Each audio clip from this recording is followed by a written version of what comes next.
Cow cow. শু শু, চলে যাও কাক, চলে যাও। Cow cow. উড়ে চলে যাও কাক, আমি তোমাকে পছন্দ করি না।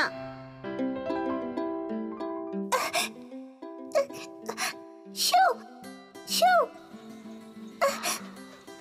আমি ওকে উড়িয়ে দিয়েছি।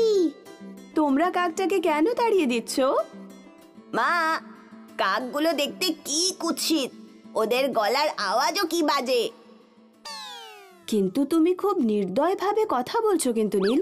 তুমি কখনো তাকে কেমন দেখতে সেটা নিয়ে বাজে কথা বলতে পারো না। কিন্তু এটা তো সত্যি মা। না, সেটা নয়। কাক খুব মার্জিত প্রাণী। আমরা যদি কাছ থেকে দেখি তাহলে দেখতে পাবো যে ওদের যে ডানা আছে আর ঠোঁট আছে ওটা খুবই উজ্জ্বল। ওদের চোখ দুটোও দেখতে খুবই সুন্দর।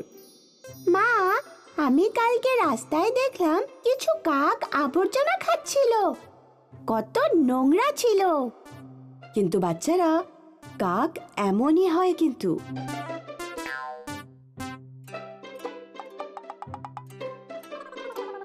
ঠিক আছে, আমার থেকে একটা গল্প শোনো তাহলে, তবেই তোমরা বুঝতে পারবে যে কাক কতটা বুদ্ধিমান হয়। জল চাই, জল চাই, আমি চাই জল। ও খুব ভালো, ওখানে কিছুটা জল রয়েছে, সেটা আমি এখনই চাইছি। অবশেষে আমি কিছুটা জল খেতে পারবো।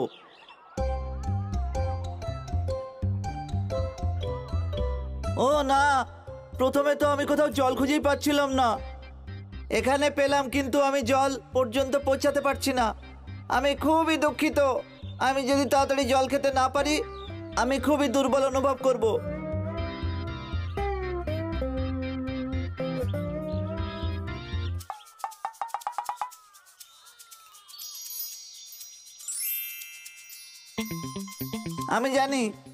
আমি জানি কি করতে হবে।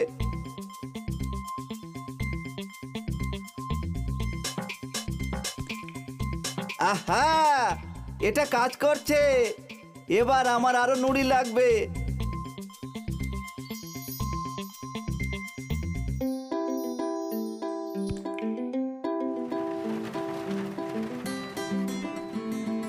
উঠছে, জল উঠছে, জল উঠছে।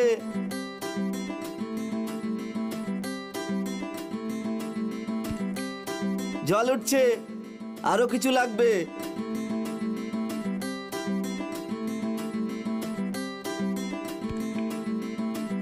অবশেষে হয়েছে। এবার দেখতে হবে আমি জল পর্যন্ত পৌঁছাতে পারবো কিনা।